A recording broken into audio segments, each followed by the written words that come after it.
నిన్నటి ప్రెస్ మీట్లో 11వ ward councillor వలి గారు చేసినటువంటి వ్యాఖ్యలు నిరసిస్తూ దయ్యాలు వేదాలు వల్లినట్టున్నది. ఈ కాగజ్ నగర్ పట్టణంలో కబ్జా కోర్ ఎవరు అంటే పెద్ద కబ్జా కోర్కు మారు పేరైన నువ్వు మా డాక్టర్ ఆర్ఎస్ ప్రవీణ్ కుమార్ పేర్దిశాంతటోనివైనవా? నువ్వేంటిది, నీ చరిత్ర ఏంటిది, గతం ఏంటిది, ప్రజెంట్ ఏంటిదని తెలుసుకొని మాట్లాడు మిస్టర్ కౌన్సిలర్ గారు.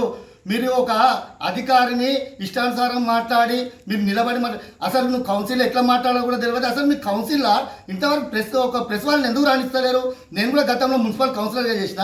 ప్రతి మున్సిపల్లో 3 రోజుల ముందు ప్రెస్ వాళ్ళకు కానీ పట్టణంలో ఉన్నట్టు మిగతా కౌన్సిలర్ కానీ ఎక్స్ఆఫీషియల్ మెంబర్కు కానీ ఇంటిమేషన్ ఉంటుంది. ప్రెస్ వాళ్ళని మొత్తానికి రానియకుండా మీ ఇష్టరాజ్యంగా ఇష్టం ఉన్న తీర్మానాలు చేసుకుంటా ఈరోజు ఒక అధికారిని మీ అక్రమాలకు మీ దౌర్జన్యాలకు చెప్పినట్టు వినకుండా అక్రమంగా మీకు పర్మిషన్లు ఇవ్వకపోతే, అక్రమ నిర్మాణాలకు పర్మిషన్లు ఇవ్వకపోతే ఆయన సరెండర్ చేస్తారు. మీకు అనుకూలంగా ఉండి మీకు చెప్పిన వాళ్ళకి పర్మిషన్లు ఇచ్చుకుంటే ఇంటి నెంబర్లు ఇస్తే మాత్రం ఆయన రాజభోగంగా ఉండొచ్చు. ఇది ఇక్కడ కాకినాడ మున్సిపాలిటీ పరిస్థితి అందరికి అర్థమైతేనే ఉన్నది.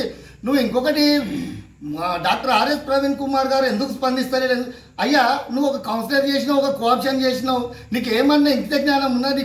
అసలు నీ నైతిక పరిజ్ఞానం నీకు పనిచేస్తుందా లేదా?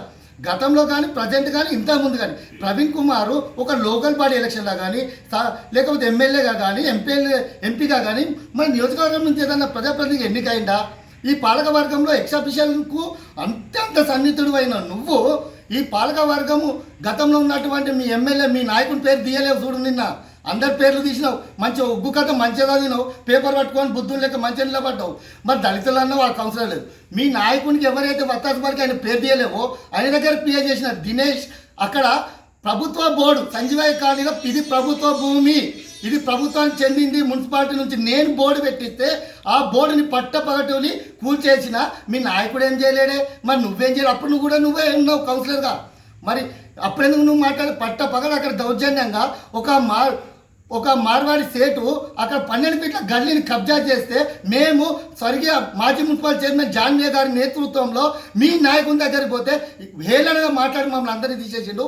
ఇప్పటికీ మా పట్టణ ప్రజలకు కాదు, కాగజ్ నగర్ సంజయ్ ఖాన్ యువకులకు ప్రతి ఒక్కరికి గుండెల మంట ఉన్నది. అది తెలుసుకో.